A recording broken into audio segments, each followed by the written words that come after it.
নমস্কার, আশা করছি তোমরা সবাই খুব ভালো আছো।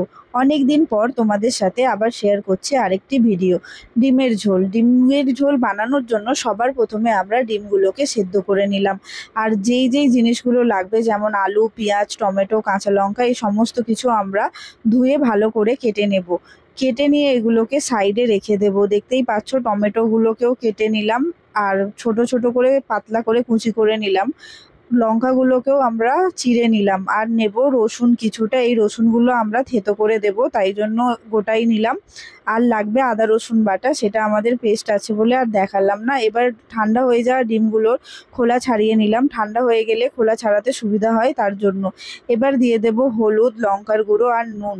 আর হ্যাঁ, ডিমের গাগুলো আমরা একটু ছুরি দিয়ে কেটেও নিয়েছিলাম যাতে না ফাটে। তেল দিয়ে কড়ার মধ্যে দেখে নাও, আমরা ডিমগুলোকে ভেজেও নিলাম। ডিমগুলো ভেজে তুলে রাখবো। আর ওই একই তেলের মধ্যে আমাদের কেটে রাখা টুকরো করে যে আলুগুলো ছিল, সেগুলোও নুন হলুদ মাখানো ছিল, আমরা ভেজে নেব। খুব ভালো করে ভাজতে হবে যাতে কিছুটা ভাজতে ভাজতেই সেদ্ধ হয়ে যায়। দেখে নিলে ভালো করে ভাজা হয়ে গেছে, লাল লাল করে ভেজে তুলে রাখলাম। ওই কড়াইতেই আরও কিছুটা সর্ষের তেল দিয়ে দিলাম। দিয়ে দেবো ফোড়নে আমরা তেজপাতা আর গোটা গরম মশলা, আর দিয়ে দেবো থেতো করা রসুনগুলো।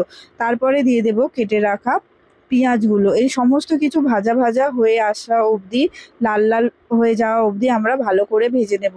ভাজা হয়ে গেলে তার মধ্যে আমরা একটা মশলার ঘোল বানিয়েও দেব। তার আগে দিয়ে দেব আদা রসুন আর কাঁচা লঙ্কা বাটা।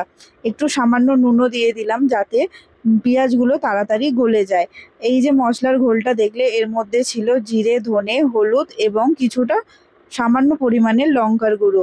এইটা দিয়ে ভালো করে নাড়িয়ে যখন তেল ছেড়ে আসবে, তারপরে আমরা আমাদের টুকরো করে রাখা টমেটোগুলোও দিয়ে দেব। দিয়ে খুব ভালো করে মশলাটা কষিয়ে নেব। আর দিয়ে দেব কিছুটা কাশ্মীরি লঙ্কার গুঁড়ো যাতে কালারটা ভালো আসে। ভালো করে এই সমস্ত কিছুকে কষিয়ে নেব। আর হ্যাঁ, আলু দিয়েও কষানো হয়ে গেছিলো, আলুর ক্লিপটা নিতে আমরা ভুলে গেছি।